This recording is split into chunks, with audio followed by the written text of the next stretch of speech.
Halo teman-teman, berjumpa lagi di video saya. Kali ini saya akan mereview film Justice Society World War II. Spoiler alert!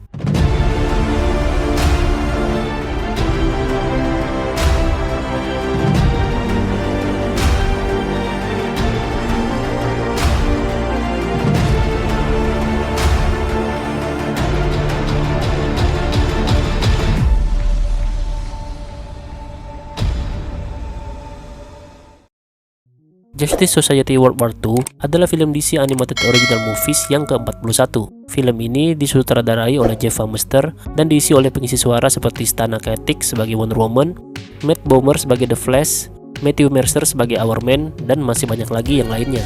Film ini menceritakan tentang Flash yang tidak sengaja kembali ke masa lalu dan muncul di era Perang Dunia Kedua, di mana ia bertemu dengan para member Justice Society.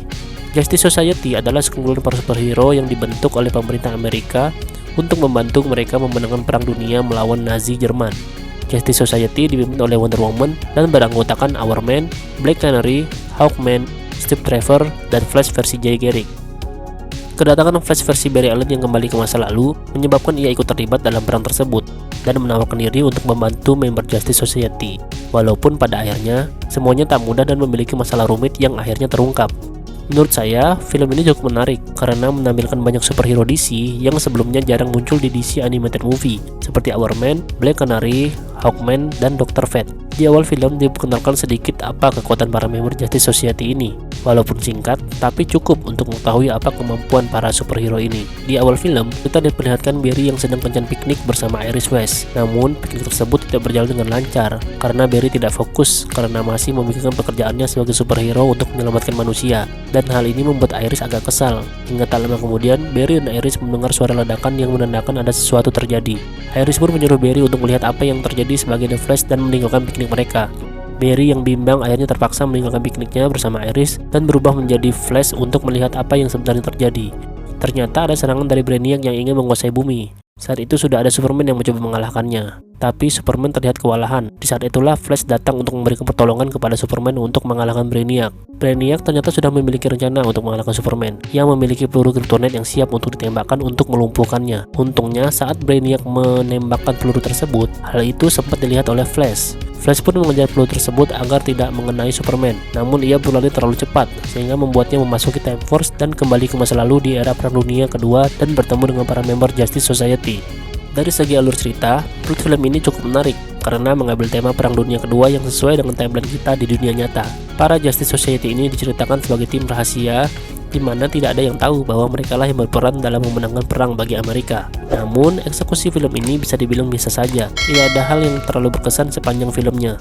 Plot twist yang diberikan pun tidak begitu mengejutkan. Peran Flash yang membantu Justice Society pun sepertinya tidak terlalu memberi pengaruh besar dalam timeline ini, mengingat sudah ada Flash Jay Garrick yang memiliki kemampuan yang sama sepertinya, sehingga tanpa Barry yang datang ke timeline ini pun sepertinya Justice Society bisa mengatasinya dengan bantuan Jay Garrick. Walaupun ada scene di mana mereka terjebak di Atlantis, di mana akhirnya Barry yang membebaskan mereka, namun hal itu sebenarnya juga bisa dilakukan oleh Jay Garrick apabila tidak ada Barry. Seperti yang dijelaskan dalam film, kekuatan Speedster Barry dan Jay melemah karena ada dua orang Flash di dunia tersebut, sehingga apabila Barry tidak muncul di timeline tersebut, sebenarnya Jay Garrick mungkin juga bisa membebaskan para member Justice Society.